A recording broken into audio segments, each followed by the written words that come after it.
Assalamualaikum warahmatullahi wabarakatuh. Perkenalin, nama gue Ilham. Nah, kali ini gue akan membahas mengenai gelombang, terutama gelombang mekanik. Sebelumnya gue pengen shout out dulu ke teman-teman gue yang udah bantu nyusun PPT ini bareng-bareng. Yang pertama ada Akmal, ada Jonathan, dan ada Kela. Lanjut aja langsung.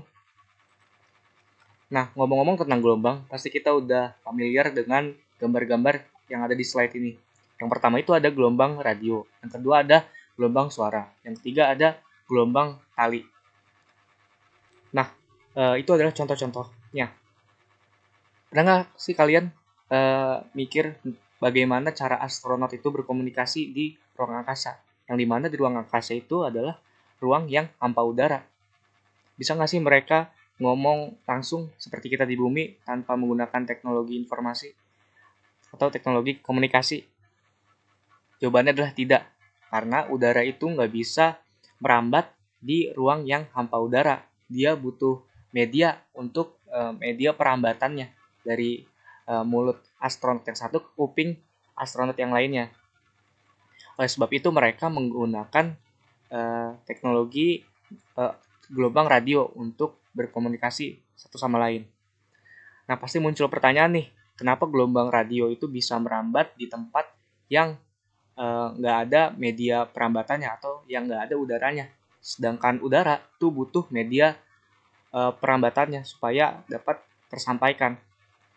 Nah, pada materi ini kita akan membahas mengenai hal-hal itu, mengenai karakteristik gelombang. Lanjut. Sekarang kita akan membahas mengenai pengertian gelombang. Simpelnya, gelombang itu adalah getaran yang merambat. Kali ini untuk supaya kita lebih paham, kita bahas dulu nih apa itu getaran. Nah, contoh yang di kiri atau bandul itu adalah contoh getaran. Getaran itu apa sih? Getaran adalah gerakan bolak-balik di antara titik kesetimbangan. Nah, seperti kita lihat nih pada GIF ini, kan bandulnya bolak-balik tuh dari kiri ke kanan. Kesetimbangannya itu ya dari porosnya ditarik tegak lurus ke bawah. Nah, kan kalau pada bandul ini getarannya itu kan cuma di tempatnya aja ya, di situ-situ aja.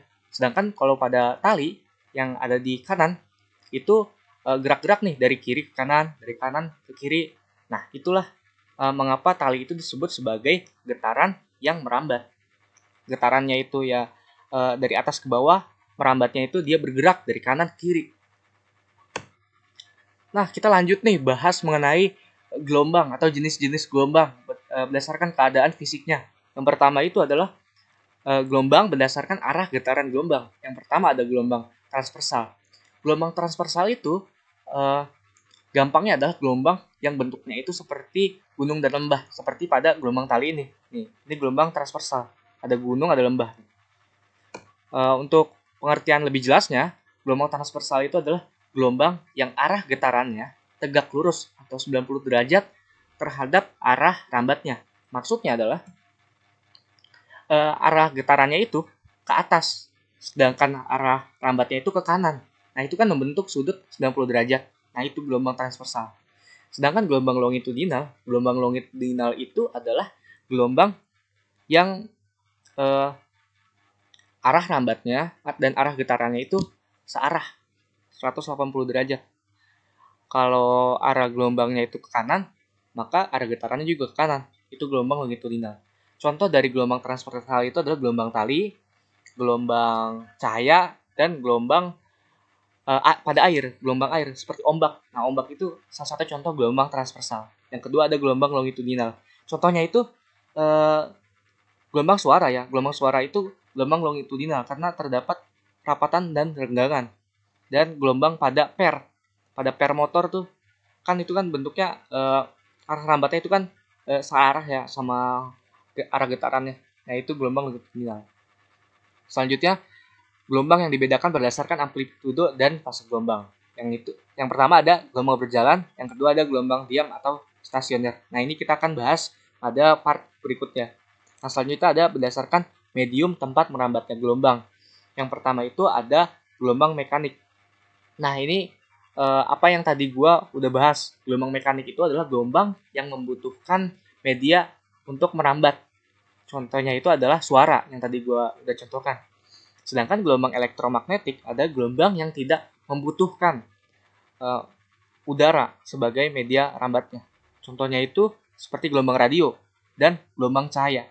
Peristiwa elektromagnetik ini dibuktikan bahwa cahaya dari matahari itu tetap sampai ke bumi walaupun di ruang angkasa itu hampa udara. Kita tetap bisa merasakan cahaya pada matahari. Selanjutnya kita akan membahas mengenai besaran-besaran gelombang. Yang pertama ada amplitudo. Nah, amplitudo apa sih? Amplitudo itu adalah kesimpangan yang terjauh yang dimiliki oleh suatu gelombang. Contoh amplitudo nih, pada gelombang transversal. Pada gelombang transversal, amplitudonya itu adalah titik tertinggi pada bagian bukitnya. Nah, yang besarnya itu A, lambangnya A. Sedangkan lembahnya itu, karena simetris, dia itu minus A. Jadi di bawah dia. Sedangkan pada gelombang longitudinal, nih, pada rapatan yang terjauh, nah itu namanya amplitudo. Yang kedua ada panjang gelombang. Panjang gelombang pada gelombang transversal itu dihitung dari bagian satu bukit dan satu lembah. Ini saya tunjukkan, atau gue tunjukkan nih pakai kursor nih. Dari bukit ke lembah. Nah ini satu gelombang. Bisa juga dari setengah bukit, satu lembah, setengah bukit. Nah itu juga satu gelombang. Atau satuannya ya disebut lambda. Ini lambangnya nih. Satu gelombang itu berarti satu lambda. Sedangkan yang samping ini gelombang longitudinal itu satu gelombangnya tuh satu lambdanya itu satu rapatan dan satu renggangan. Itu disebut satu lambda pada gelombang longitudinal. Nah, selanjutnya ada besaran-besaran gelombang yang kita lanjutin dari periode gelombang atau lambangnya itu T besar. Rumus dari periode gelombang itu sama dengan T kecil per N. T kecil itu melambangkan waktu ya. Kalau N itu adalah jumlah getaran. Satuan yang digunakan untuk waktu itu second. Nah, pada periode gelombang, pengertiannya itu adalah waktu yang dibutuhkan untuk melakukan satu gelombang. Itu adalah periode. Sedangkan frekuensi gelombang itu rumusnya sama dengan N per T, kebalikan dari periode. F-nya itu frekuensi, satuannya Hertz, T-nya itu waktu, satuannya S, dan N itu jumlah getaran. N itu tidak memiliki dimensi ya. Pengertiannya sendiri adalah banyaknya gelombang pada 1 detik. Banyaknya gelombang yang dilakukan pada 1 detik setiap satuan waktu. Yang E, hubungan periode dengan frekuensi. Apa sih hubungannya? Kalau kita lihat dari rumus periode dan frekuensi, mereka itu cuma dibalik-balik aja rumusnya. Oleh karena itu, rumus untuk T besar yang berhubungan dengan frekuensi sama dengan 1 per F. Sedangkan F sama dengan 1 per T. Tinggal dibalik aja. Selanjutnya ada cepat rambat gelombang atau V lambangnya. Rumusnya itu ada dua, ada yang sama gelombang, ada yang sama periode, ada yang sama frekuensi. Yang sama periode V itu sama dengan satu gelombang satu gelombang atau satu lambda per T besar atau periode. Kan kalau di gerak lurus itu kan V itu sama dengan S per T ya. S di sini kan panjang gelombang dan T-nya itu satu periode. Jadi itulah mengapa rumusnya lambda per T. Sedangkan yang ada frekuensinya V itu sama dengan lambda dikali F. Lanjut. Nah, di sini gue ada contoh soal mengenai yang berhubungan dengan satuan-satuan gelombang. Langsung aja kita kerjain. Dua gabus berada di puncak gelombang. Keduanya bergerak naik turun di atas permukaan air laut sebanyak 20 kali dalam waktu 40 detik. Dalam waktu 4 detik. Mengikuti gelombang air laut. Jika jarak kedua gabus 100 cm dan diantaranya terdapat 2 lembah dan 1 bukit, maka frekuensi gelombang dan cepat rambat gelombang berturut-turut adalah. Nah ini frekuensinya. Ini ilustrasinya. Ilustrasi dari soal.